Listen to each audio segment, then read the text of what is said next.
আমার একটা কাপড়ের দোকান আছে। এই যাত্রাপালার সঙ্গে যুক্ত কতদিন আপনি? হ্যাঁ, এই যাত্রাপালার সঙ্গে যুক্ত কতদিন আপনি? আমি হচ্ছি গায়ে, আমি খুব ছোট্টবেলা থেকে। গানটা বলছিলেন লাস্টটা খুব ভালো, আয় রে ভাই আয় আয় আয় 11 টাকা দে। কারণ আমি হচ্ছি গায়ে, গায়ে আমার প্রচুর ছাত্রছাত্রী আছে। তা ছেলেপুলে মানুষ করে কীভাবে চাকরি করাতে পারে।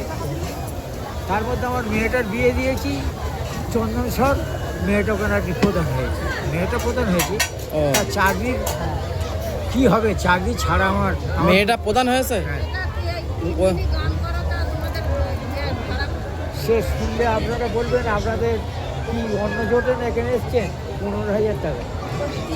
হ্যাঁ 5,000 হয়ে গেছে, তা কতজন লোক আপনারা?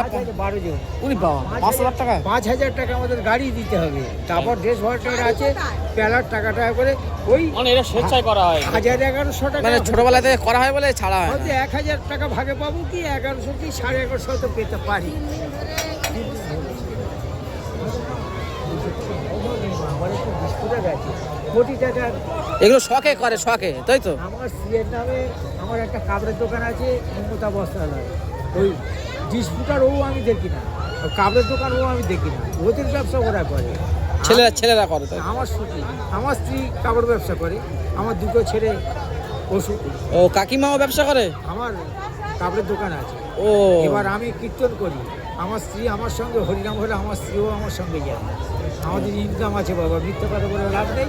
যদি বলেন তো ভিক্ষা করতে এসে, ওই জন্যই পোশাক শখে করা। এটা করতে লাস্টের গানটা কিন্তু খুব ভালো বলেছেন। 11 কেন ফার্স্টে থেকে সব বুঝলে তাই গান একটু গান সব বুঝতে হবে। একটু গান এক কলি বলো না একটু। এখন এখন হয়, এখন হবে না।